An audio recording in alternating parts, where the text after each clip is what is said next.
اچھا ڈاکٹر صاحب، آپ چونکہ خود نقاد ہیں، آپ نے ذکر بھی فرمایا کہ پھر اس کو ادبی یعنی گروہ بندی ادبی صنف میں اس کو شامل کیا گیا، تو آپ جب خود ادبی پیراؤں کو آپ ان کا جائزہ لیتے ہیں یا پرکھتے ہیں، تو ظاہر ہے کچھ نہ کچھ فنی تکنیک کا آپ کے ذہن میں ہوتا ہے کہ نقادوں کے ہاں یہ فنی محاسن پائے جاتے ہیں جس کی وجہ سے وہ کسی ادبی تحریر کا جائزہ لیتے ہیں۔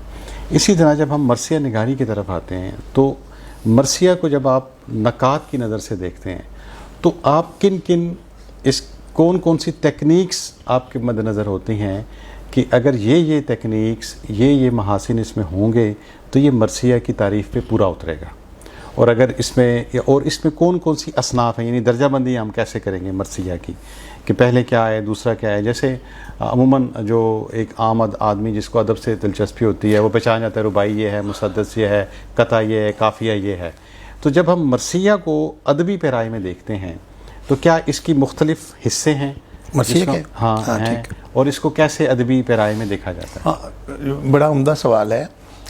اور کریم صاحب، یہ بیسیکلی تو جو مرثیہ ہے اس کی جو حیت ہے، اگر سوال حیت سے متعلق زیادہ ہے تو اس کے 9 حصے ہیں۔ پہلا حصہ چہرہ ہے، دوسرا سراپا ہے، تیسرا رخصت ہے، چوتھا آمد ہے، پانچواں رجز ہے، چھٹا شہادت ہے، جنگ ہے، اور ساتواں شہادت ہے، اور پھر بین ہے، اور پھر دعا ہے۔ یہ 9 حصے ہیں، اور یہ ہمیشہ سے نہیں تھے، یہ آہستہ آہستہ ڈیولپ ہوئے، اور یہ جیسا ہم نے کہا 300 سال میں ڈیولپ ہوئے ہیں۔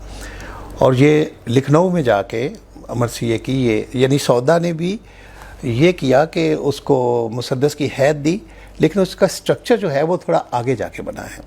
پہلی بات تو یہ ہے۔ دوسری بات یہ ہے کہ ادبی صنف سخن بننے کے لیے شاعر کا تخلیقی جوہر ہونا بہت ضروری ہے، بنیادی بات ہے۔ پھر اس کا جو واقعہ ہے، اس کی تاریخی جو سچائی ہے یا حقانیت ہے، اس واقعے کے کہانی کو پوری سچائی کے ساتھ شاعر کو معلوم ہونا چاہیے۔